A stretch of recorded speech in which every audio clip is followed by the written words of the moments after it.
konferencedeltagelse gik ud på, at jeg så 2 forskellige webinar inde på noget, der hedder eventbrite.com. I forhold til den første rapport, jeg havde afleveret, har jeg også modtaget noget feedback.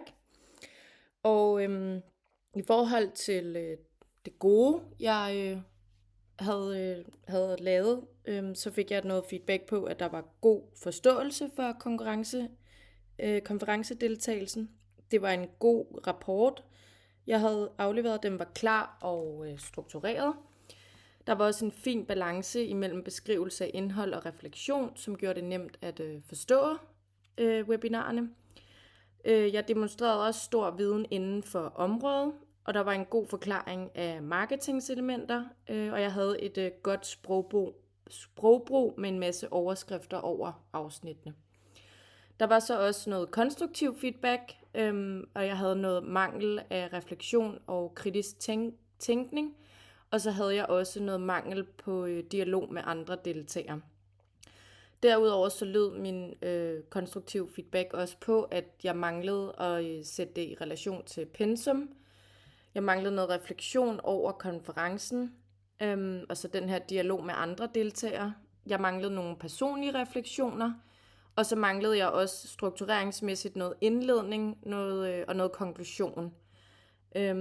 Og så fik jeg så også at vide, at det sidste webinar, det var lidt uoverskueligt at læse, da jeg havde sat det meget i punktform.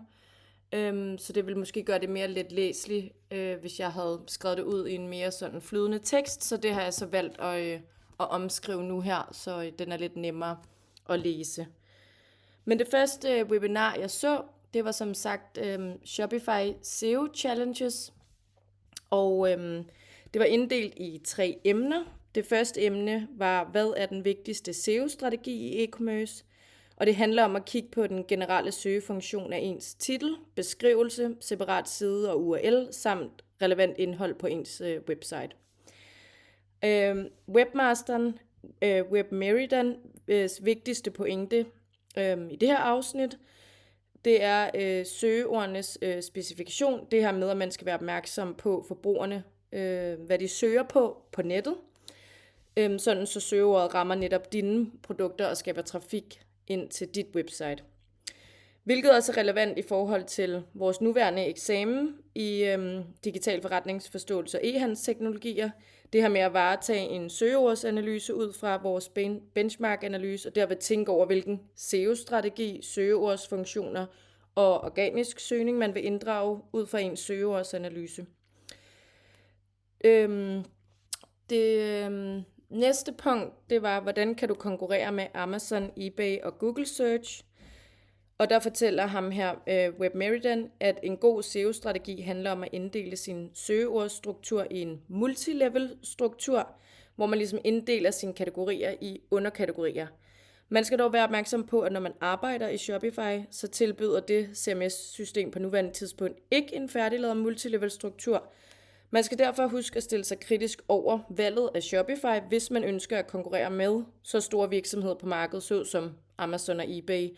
Og hvis man også har et stort ønske om, at der skal skabes stor trafik ind til ens website, så skal man måske vælge et andet CMS-system, som for eksempel WooCommerce, fordi de tilbyder faktisk den her opbygning og implementering af en multilevel-struktur på forhånd. Det tredje og sidste hovedpunkt i det her webinar, det var, sådan bygger du den korrekte struktur. Og her forklares der lidt om, hvad man skal have i mente i forhold til andre udfordringer, man kan møde i Shopify. For eksempel er der manglende URL-hierarki, manglende samlingsopsætning mellem kategorier og underkategorier, som jeg også nævnte lige før. Der er manglende interne linkproblemer med brødkrummer. Og så er der også komplikationer med menuforbindelser. Og her forklarer Olev Fedev en kort guide til oprettelse af en struktur på flere niveauer ved at tilpasse sin struktur som følgende, som han så forklarer hernede. Det her med etablering af en korrekt URL-hierarki for bedre SEO, site-link gennem filterelementer, som har til formål med at forbedre interne links og forbrugeroplevelse, brødkrummer og konfigurationer med det her med sikring af brødkrummer er konfigureret korrekt til indeksering. Og så til sidst styring af indsamlings- og undersamlingsindhold i forhold til at sikre strømligning af håndtering af store produktkataloger. I forhold til dialog med andre deltagende, så til slut i webinaret, der kunne man stille spørgsmål til dem, som afholdt webinaret, og her blev der så blandt andet spurgt ind til, hvordan man på bedst muligt måde så kunne tilpasse sin SEO-strategi for at kunne konkurrere effektivt på Google, hvis man bruger Shopify som CMS-system. Og der anbefalede ham her Olev Fedev specifikke løsninger til at tilpasse sin Shopify-struktur, så den ligesom bedre understøtter SEO, herunder for eksempel ens URL-hierarki, og forbedre interne link og korrekt konfiguration af brødkrummer. Så konklusionen på webinaret, det var, at webinaret fokuserede på vigtige SEO-strategier for e-commerce websites, særligt i relation til Shopify. Og de 3 hovedpunkter, der blev præsenteret, var vigtigheden af specifikke søgeord, effektiv søgeordstrategi og korrekt implementering af SEO-funktioner. Med til formål at øge trafikken, er det afgørende at forstå, hvordan brugerne søger online. Og man skal også tænke på specifikke søgeord, der matcher produktvariationer. For eksempel det her med, at man skal tænke over, at forbrugerne ikke bare for eksempel søger på hvid t-shirt, men at de måske også søger på hvid t-shirt til mænd. Og det kan også øge synligheden på ens site. Og det her med at konkurrere med Amazon og eBay, er det nødvendigt at bruge en multilevel søgestruktur, der fokuserer på underkategorier og variationer. Interne links og SEO-filtre er også vigtige for at forbedre synligheden i søgeresultaterne, da Shopify har visse begrænsninger. Som jeg også nævnte før, det her manglende URL-hierarki og udfordringer med interne links og brødkrummer, som kan hæmme SEO-indsats. Og det næste webinar, jeg så, det var intro til marketing, og det handlede kort fortalt om, hvad et marketingmix er. Og det er aktiviteten eller forretningen med henblik på at promovere og sælge produkter og tjenester. Og et marketingmix består af en marketingsplan, som er planen for, hvad du vil gøre og foretage, og dernæst så skal du tænke performance, creative og teknologi ind i dit marketingmix. Og det her webinar, det var så inddelt i 3 hovedpunkter: adfærd, brandstrategi og digital markedsføring. Det første var adfærd, og der forklarer de så i forhold til hvad en god marketingsplan er, hvor man ud fra SWOT-modellen inddrager og overvejer følgende: målgruppe, konkurrenceanalyse, dine mål skal være sat ud for SMART-modellen. Det her med, det skal være specifikt, det skal være små mål og realistiske, det skal være tidsbaseret, så knyttes til de her mål. Og så skal din strategi være at slå dine konkurrenter. Man skal påtænke budget og branding, have en god taktik, og så skal man også indtænke implementering og rapportering med ind i os. Det næste hovedpunkt var brandstrategi, og den har så lige valgt at slå sammen med digital markedsføring, da den er taget ud for det her Marathon Framework, som er en pyramide. Og pyramiden skal faktisk forstås sådan, at man benytter den fra bunden af, og så op til toppen. Jeg har så bare valgt at beskrive den fra punkt 1 af her. De her 7 trin, det forklarer, hvad det er godt at have med i forhold til opbygningen af din brandstrategi og selve din website. Og derudover så kommer han også med forskellige værktøjer, som man kan bruge til implementering af de her forskellige 7 steps. For eksempel så står der her i forhold til værktøjer til brand content, jamen så kan du bruge Looker til at lave dit logo, Canva til designs og ChatGPT til at formidle god tekst. Og det synes jeg også generelt er rigtig smart lige at have med.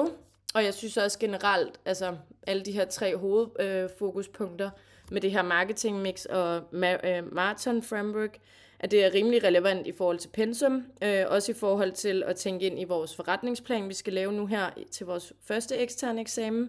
Det er i hvert fald værd at have med i mente i forhold til opbygningen af ens website og også indholdet i ens rapport. Men også sådan, der er jo også nogle gode værktøjer, man måske kan bruge til at lave sin website, og ja, hvad man nu ellers lige har tænkt, den skal indeholde. Dialog med andre deltagende. Der var en spørgerunde efter en webinar, hvor en del nyopstartede forretningsfolk stillede nogle korte spørgsmål, men de kom egentlig mest med god feedback til webinarets indhold og struktur, da de synes, at de havde fået en bedre forståelse for, hvordan de skulle opbygge deres website, ud fra websitets opbygning, strategi, indhold, content, og hvordan de generelt skulle indhente feedback og tænke sådan noget som kundeloyalitet og det her med loyalitetsprogram og e-mail-strategi og sådan, det blev de i hvert fald lidt klogere på.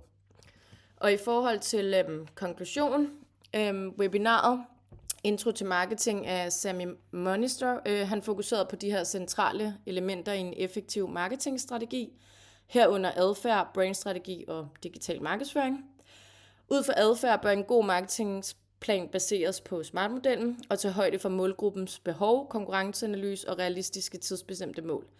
Det anbefales at bruge influencers og skabe konsistent branding for at opnå bedre konkurrencefordele.